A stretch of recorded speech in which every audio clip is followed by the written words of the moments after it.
এই সময় ওরা ইভিএম মেশিন যখন কাউন্টিং হল থেকে যখন মানে যেখানে স্টোর করা হয়েছে সেখান থেকে যখন কাউন্টিং হলে নিয়ে যাবে তখন কিন্তু মেশিন বদলে দেওয়ার সম্ভাবনা ওরা প্ল্যান করেছে। সুতরাং নজর রাখতে হবে যাতে কোনো রকম নেগলিজেন্স না হয়, অবহেলা করবেন না। আর কাউন্টিং এমন ভাবে করবেন, এমন যোগ্য লোককে দেবেন লাস্ট অব্দি। আমি যতক্ষণ প্রেস কনফারেন্স করে না বলবো ততক্ষণ কেউ কাউন্টিং টেবিল ছাড়বেন না।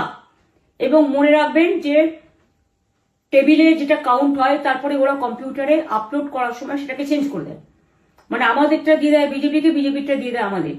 সেদিকেও নজর দিন, সতর্ক থাকুন। এবং আমি নিজেও কাউন্টিং হলে হানা দেবো, কারণ আমি অ্যাজ এ ক্যান্ডিডেট যেতেই পারি, সেরকম সব ক্যান্ডিডেট বসে থাকবেন।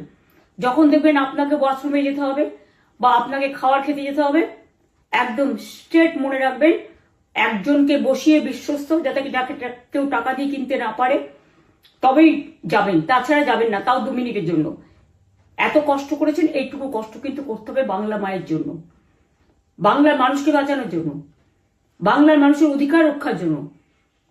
আর একটা কথা বলি, সবাই শান্ত থাকবেন, সংযত থাকবেন, দিদির প্রতি ভরসা রাখুন, বাংলার মানুষের প্রতি ভরসা রাখুন।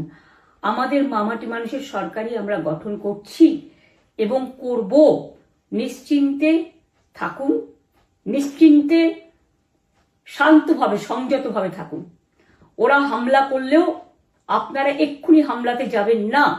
আমি জানি কালো বেহালাতে অনেক মারধর করেছে, রাতের বেলায় অনেক জায়গায় অত্যাচার করেছে।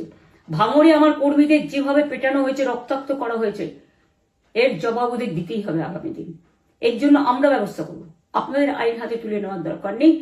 আর আমি প্রশাসনকেও বলবো, অনেক খেল আপনারা দেখিয়েছেন বিজেপির কথায়, দয়া করে কাউন্টিংয়ে আমাদের ছেলে মেয়েদের গায়ে বা মানুষের গায়ে বা কোনো রাজনৈতিক দলের গায়ে হাত দেওয়ার চেষ্টা করবেন না।